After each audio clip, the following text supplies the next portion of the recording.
Nancy Pelosi, breaking news, announces she's not running for re-election. Well, that's not a surprise, but let's start there. Um, Stephen, obviously, we'll try to be forward-looking here. She's been a hovering presence. What will her absence mean in the next Congress?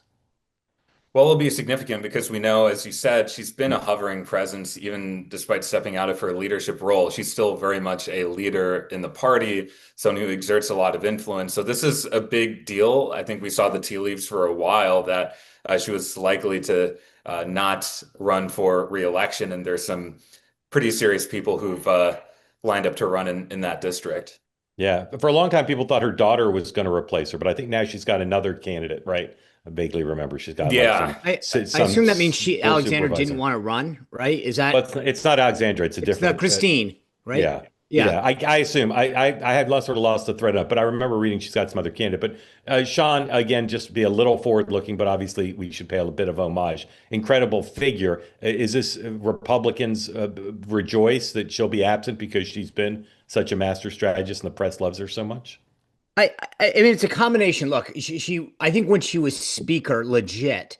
I used to hear stories about literally she would approve, interns and staff assistants in the cloakroom. I mean, she ruled that place down to the millimeter.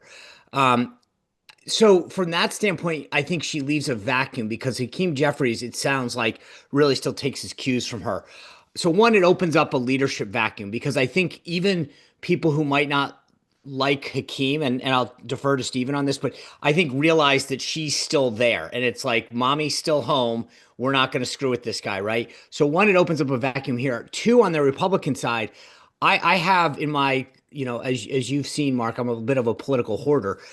We used to sell at the RNC cufflinks that said "Fire Pelosi." We had banners outside "Fire Pelosi." She was a national figure.